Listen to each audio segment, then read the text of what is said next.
สบายดีพี่น้องทุกคนหวังว่าพี่น้องทุกคนจะสบายดีข้าพเจ้ามีคำถามที่ว่าอยากมาถามพี่น้องเนาะในมื้อนี้คือข้าพเจ้าหาก็เห็นข่าวเห็นว่าเฮามีมาราธอนแม่นบ่ที่อยู่ลาวที่หากาผ่านไป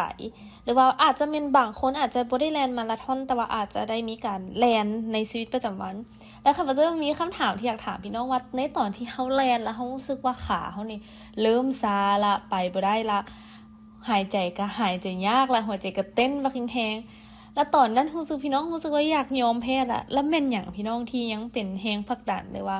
เป็นสิ่งที่ให้พี่น้องยังไปต่ออยู่หลายคนอาจจะตอบว่ามันเส้นใจยันว่าอาจจะเป็นเป้าหมายของเฮาที่เฮารู้สึกว่าเฮาเมื่อยแต่เฮายังบ่ยอมแพ้เฮายังมุ่งหน้ากลับไปอันนั้นเป็นสิ่งที่เฮาตั้งไว้เป็นสิ่งที่เฮาคาดหวังไว้ว่าเฮาจะสำเร็จมื้อนี้เฮาจะแล่นได้10กิโลเฮาจะแล่น21กิโลซึ่งนั่นเป็นสิ่งที่พี่น้องหวังไว้และพี่น้องอยากพบเจอซึ่งเช่นเดียวกันพี่น้องในมื้อนี้เฮาอยู่ในหัวข้อที่มีชื่อว่าความหวังใจอันมีชีวิตให้พี่น้องเนาะเปิดไปพระคัมภ์1เปโตรบทที่1ข้อที่3หาข้อที่13แต่ว่าข้าพเจ้าจะอ่านข้อที่3หาข้อที่5เท่านั้นแล้วหลังจากนั้นเฮาจึงไปอ่านเพิ่มเติมเนาะคือข้อที่3สาธุการพระนามแด่พระเจ้าพระบิดาเจ้าแห่งองค์พระเยซูคริสต์เจ้าของเฮาทั้งหลายผู้ได้ทรงพระมหากรุณาแก่พวกเขาทรงโปรดให้พวกเขาบังเกิดใหม่เข้าสู่ความหวังใจอันมีชีวิตโดยการคืนพระชนของพระเยซูคริสต์เจ้าเพื่อรับมรดกอันครบบริบูรณ์เพื่อพระเจ้าได้รักษาไว้สำหรับภัยพ้นของพระองค์ในสวรรค์ซึ่งเป็นบ่อนที่บ่เปื่อยเน่าบ่ซัวมัวหมองและบ่แห้งเหี่ยวจักเทื่อซึ่งเป็นผู้ที่มีฤทธิ์อำนาจของพระเจ้าทรงเฝ้ารักษาไว้ด้วยความเชื่อจนได้ถึงความพ้นซึ่งพร้อมแล้วที่จะปรากฏในวันสุดท้ายโมทนาสรรเสริญขอบคุณพระเจ้าสำหรับในมื้อนี้ที่ผู้ลูกได้มีโอกาสในการที่จะเข้ามาฟังถ้อยคำของพระองค์ขอพระองค์ได้เปิดเผยถ้อยคำของพระเจ้าให้ผู้ลูกได้ยินด้วยอธิษฐานในนามยิ่งใหญ่ของพระเยซูคริสต์เจ้าเอเมนในพระคัมภ์1เปโตรนี่มันเป็นจดหมายที่เปโตรได้เขียนไปหาผู้เชื่อได้เว้าถึงการดำเนินชีวิตของคริสเตียนว่าควรดำเนินแบบใดและในบทที่1นี่แม่นเฮาจะเว้าถึงว่าการที่เป็นผู้เชื่อเฮาควรจะดำเนินชีวิตด้วยความหวังใจอันมีชีวิตต่อไปแบบใดและมื้อนี้เนาะค่ะก็จะมี3อย่างที่ว่าอยากให้พี่น้องได้เอากลับไปก็คืออ่านทำอิฐพระคิดเป็นความหวังอันมีชีวิตอีกครั้งหนึ่งเนาะข้อที่3และข้อที่5สาธุการพระนามแด่พระเจ้าพระบิดาเจ้าแห่งองค์พระเยซูคริสต์เจ้าของเฮาทั้งหลายผู้ได้ทรงพระมหากรุณาแห่งพวกเฮาทรงโปรดให้พวกเฮาบังเกิดใหม่เข้าสู่ความหวังใจอันมีชีวิตอยู่โดยการคืนพระชนของพระเยซูคริสต์เจ้าเพื่อรับมรดกอันครบบริบูรณ์ซึ่งพระเจ้าได้รักษาไว้สำหรับภัยพ้นของพระองค์ในสวรรค์ซึ่งเป็นบ่อนที่บ่เปื่อยเน่าบ่ซัวมัวหมองและบ่เหี่ยวแห้งจักเทื่อซึ่งเป็นผู้ที่ฤทธิ์อำนาจของพระเจ้าทรงเฝ้ารักษาไว้ด้วยความเชื่อจนได้ถึงความพ้นซึ่งพร้อมแล้วจะปรากฏในวันสุดท้ายซึ่งว่าอยู่ในนี้เนาะเฮาเห็นว่าเริ่มต้นข้อที่3โดยการที่สาธุการพระนามแด่พระเจ้าเป็นการยกย่องถึงพระบิดาของพระเยซูคริสต์ก็คือพระบิดาของพวกเขาทั้งหลายที่อยู่ในฟ้าสวรรค์ที่ได้ทรงพระเยซูคริสต์ลงมาตายที่ไม้กางเขนรับแบกความบาปของพวกเขาที่ไม้กางเขนแล้วพระองค์ฟื้นคืนพระชนเป็นการที่เฮ็ดให้เฮาได้เห็นว่าชีวิตของเฮาเมื่อเฮาได้รับพระเจ้าเข้ามาในชีวิตแล้วเฮาได้บังเกิดใหม่เป็นความหวังใจอันมีชีวิตอยู่ก็คือการที่พระองค์ได้ฟื้นคืนพระชนจากความตายเฮ็ดให้คริสเตียนแบบเฮาได้มีความหวังเป็นความหวังที่มีชีวิตเพราะว่าพระเจ้าที่เฮาเชื่อนั้นฟื้นคืนพระชนได้เอาชนะความตายและอยู่ในนี้เนาะเห็นได้ว่าก้าวเข้าสู่ความหวังใจอันมีชีวิตเป็นความหวังใจอันมีชีวิตย้อนว่าพระเยซูคริสต์ได้มีชีวิตพระองค์บ่ได้ตายที่ไม้กางเขนแต่ย้อนว่าการฟื้นคืนของพระองค์นั่นแหละเฮ็ดให้เฮาได้มีความหวังใจใหม่ว่าพระเยซูเป็นพระเจ้าและในข้อที่4เนาะเพื่อรับมรดกอันครบบริบูรณ์ที่พระเจ้าได้รักษาไว้สำหรับภัยพ้นของพระองค์ในสวรรค์ซึ่งว่าอยู่ในนี้เนาะมรดกอันครบบริบูรณ์บ่แม่นมรดกที่อยู่ในโลกที่ว่าสามารถเปื่อยเน่าหรือว่าแห้งเหี่ยวแห้งไปเนาะแต่ว่าเป็นมรดกเป็นชีวิตนิรันดรที่เฮาจะได้รับอยู่ในฟ้าสวรรค์ซึ่งพระเจ้าได้จัดเตรียมไว้สำหรับภัยพ้นของพระองค์ บ่แม่นทุกคนแต่แม่นภัยผลของพระเจ้าในมื้อที่พระเยซูคริสต์ได้กลับมาเนาะหรือว่าการทรงเสด็จกลับมาครั้งที่2ของพระเยซูคริสต์เพราะฉะนั้นพี่น้องการที่เฮาได้เห็นว่าพระคริสต์เป็นความหวังอันมีชีวิตของเฮาเพราะว่าบ่แม่นแต่พระองค์ที่ว่าได้ตายที่ไม้กางเขนแต่ย้อนการฟื้นคืนของพระองค์เฮ็ดให้เฮาฮู้ว่าพระองค์เป็นพระเจ้าและพระองค์ยังเสด็จกลับมาพระองค์ยังจะเสด็จกลับมาสำหรับผู้ที่เชื่อและไว้วางใจในพระองค์นั้นเฮาจะได้รับมรดกอันครบบริบูรณ์ในพระองค์ในมื้อที่พระองค์ทรงเสด็จกลับมาเฮาสามารถมีความหวังใจอันมีชีวิตอยู่ได้ย้อนว่าพระคริสต์เป็นความหวังอันมีชีวิตของพวกเขาและอย่างที่2เนาะพี่น้องทนทุกข์ด้วยความหวังอันมีชีวิตในข้อที่6หาข้อที่9เนาะในสิ่งนี้แหละจงสมซื่อยินดีหลายถึงแม้นว่าเดี๋ยวนี้จำเป็นที่พวกเจ้าจะต้องทนทุกข์โศก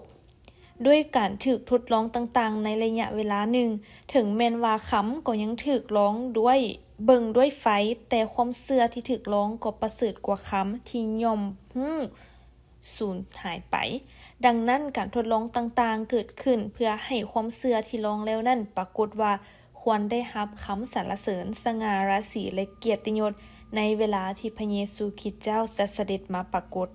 พระองค์ผู้ที่พวกเจ้ายังบ่ทันได้เห็นแต่พวกเจ้าก็ยังฮักพระองค์อยู่ถึงว่าขณะที่นี้พวกเจ้าบ่เห็นพระองค์แต่ยังเชื่อและสมซื่นยินดีด้วยความยินดีอันหุ่งเหืองซึ่งเหลือที่จะอธิบายได้แล้วเจ้าทั้งหลายจึงได้รับตามจุดประสงค์แห่งความเชื่อของพวกเจ้าคือวิญญาณจิตของพวกเจ้าที่จะได้รอดพ้น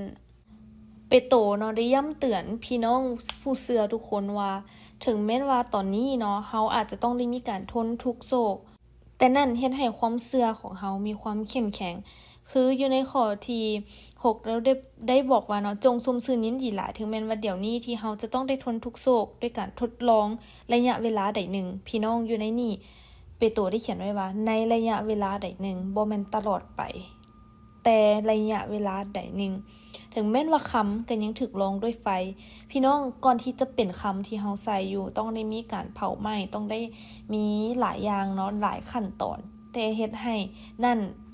ได้ผลผลิตออกมาเป็นคำที่มีคุณค่าที่สุดเช่นเดียวกันกับตัวอย่างที่ข้าพเจ้าได้ถามเนาะก็คือว่าการแลนเป็นการที่ว่าทนทุกข์แต่เฮาฮู้ว่าการทนทุกข์ของเฮามันมีจุดประสงค์เฮาฮู้ว่าการที่เฮาเจ็บปวดนี่มันมีจุดประสงค์เพราะท้ายที่สุดเฮาอยากไปหาเส้นชัยถ้าเฮาบ่บากบั่นถ้าเฮาบ่อดทนในการที่เฮาจะย่างต่อไปเฮาบ่สามารถไปฮอดเส้นชัยได้เช่นเดียวกันกับความเชื่อของเฮาเมื่อเฮาถูกการทดลองแต่เฮายัง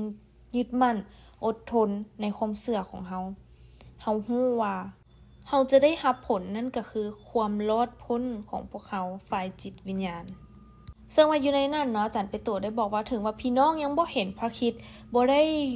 ฮู้ว่าพระคริสต์หน้าตาเป็นแบบใดแต่ว่าพี่น้องยังมีความเชื่อ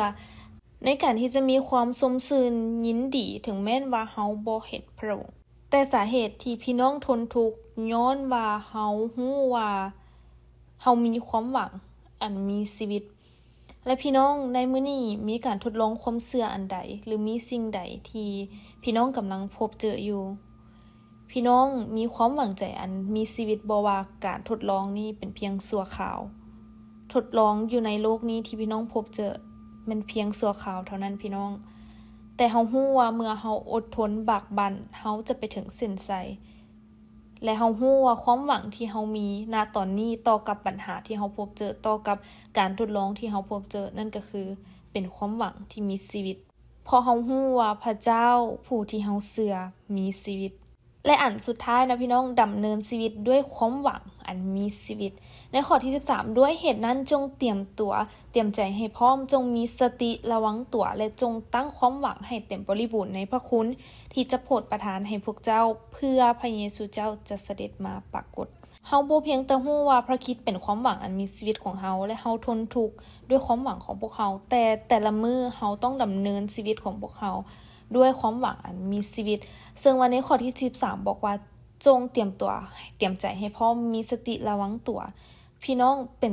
คำที่ว่ามีเตรียมใจให้พร้อมหมายความว่า บ่มีเมื่อวันนั้นมาปรากฏเนาะเฮ็ดให้เฮารู้สึกว่าโอ้เฮายังบ่พร้อมบ่เฮาเตรียมตัวเตรียมใจให้พร้อมทั้งกายและใจและมีสติระวังตัวอยู่เสมอในการที่เฮาจะดำเนินชีวิตสมกับว่าเฮามีความหวังอันมีชีวิตและเฮาพร้อมอยู่เสมอถึงมื้อที่พระเยซูมาเสด็จมาหรือว่ามื้อที่พระองค์ได้มาปรากฏแก่พวกเฮานั้นเฮาฮู้ว่ามื้อนั้นแหละความหวังที่เฮารอคอยนั้นเป็นจริงหรือว่าความหวังที่มีชีวิตที่เฮารอคอยนั้นได้เป็นจริง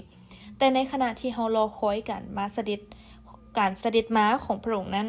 เฮาได้เฮ็ดหน้าที่ของเฮาก็คือการที่เป็นไผพลของพระองค์และการที่ได้ต่อสู้และการที่เฮาได้ดำเนินชีวิตของเฮาให้สมกับว่าเฮามีความหวังอันมีชีวิตและอีกอยู่ในนี้เนาะพี่น้องจะเห็นในข้อที่13ว่าและจงตั้งความหวังให้เต็มบริบูรณ์ในพระคุณบ่แม่นย้อนการกระทำของเฮาแต่ย้อนพระคุณในสิ่งที่พระเยซูคริสต์ได้เฮ็ดที่ไม่กังแขนนั่นเป็นพระคุณของพระองค์และเฮาได้รับพระคุณนั้นและเฮายังจะมีความหวังในพระคุณของพระองค์ในมื้อที่พระองค์มาเสด็จปรากฏพี่น้องเมื่อเฮาได้ยินถ้อยคำนี้แล้วพี่น้องอยากให้เฮาได้ดำเนินชีวิตของเฮาแต่ละมื้อแต่ละวันตามใจของเฮาหรือดำเนินชีวิตไปอย่างเดียวโดยที่บ่มีความหวังแต่เฮาฮู้ว่าในมื้อหนึ่งมื้อที่พระองค์จะเสด็จกลับมาอันนั้นเป็นความหวังอันมีชีวิตของพวกเฮาอยู่หรือแม้แต่เมื่อตอนนี้ที่เฮาพบปัญหาให้พระคริสต์ได้เป็นความหวังในชีวิตของเฮาเป็นความหวังใจอันมีชีวิตที่บอกว่าพระองค์ได้ชนะความตายที่ไม่กังแขนและพระองค์ได้ฟื้นคืนนั่นแหละเป็นความหวังและเป็นสิ่งที่การันตีในชีวิตของพวกเฮาความใจกันอธิษฐานขอบคุณพระเยซูที่พระองค์ได้ตายที่ไม่กังแขนเพื่อพวกลูกและการฟื้นคืนพระชนของพระองค์นั้นเป็นสิ่งที่การันตีว่าพระองค์เป็นความหวังอันมีชีวิตและพระองค์เป็นความจริงเป็นทางเดียวและเป็นชีวิตในชีวิตของพวกลูกให้พวกลูกได้ดำเนินชีวิตในทางที่ถูกต้องและให้เป็นแสงสะท้อนในความหวังอันมีชีวิตของพระองค์ด้วยอธิษฐานในนามยิ่งใหญ่ของพระเยซูคริสต์เจ้าเอเมนให้เฮาได้ออกไปมื้อนี้และได้ประกาศความหวังอันมีชีวิตให้กับคนอื่นๆได้ยินนำกันขอพระเจ้าอวยพรพี่น้องทุกคน